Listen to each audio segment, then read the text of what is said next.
Шингэлдээ дөрвгүй үйлдвэрлэгч Пүрүдэрч ган үжин компани захирал Пүрүдэрч гэдэг юм байна. За энэ сайд ноёднуудын хайчваа энэ жоод орж ирээ суучих болдгоо юм уу? Тэ? Энд нэг 2 цаг суугаад энэ хүмүүсээс одоо сонсох юмаа сонсоод явчих болдгоо юм уу? За хоёрт нь одоо Монгол улс одоо энэ хомсдогч тийм улс боллоо. Тэрээс хомсдож үний хөөргөлд өртдөг. Одоо би манайх оюутны үйлдвэр байгаа. Тэгэхэд одоо энэ даав 3800 байсан дотор одоо зах дээр 30,000 болцсон байна. Тэгэхэд энэ үйлдвэрлэгч нар одоо энэ чи яаж үйлдвэрээ явуулах вэ? Тэ? Энэ маш хэцүү байна.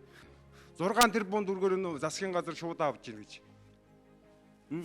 Шуудааны үйлдвэрийг барихад 1 тэрбум 500 сая төгрөгөө гээд энэ чи хүн төслийн барьцсан явж байгаа яагаад тэрийг дэмжихгүй байгаа? Чи 2 3 үйлдвэр барихаар мөнгө бусдын та нар өөрсдөө хэлдэг. Ийм байх чи Монгол улсын энэ хөгжил чи яаж энэ үйлдвэрлэгч орн болох юм бэ? Энэ хоёр улсын хараад хилээ хагаад дуусаа. Ямар ч үйлдвэрлэх боломж олдохгүй.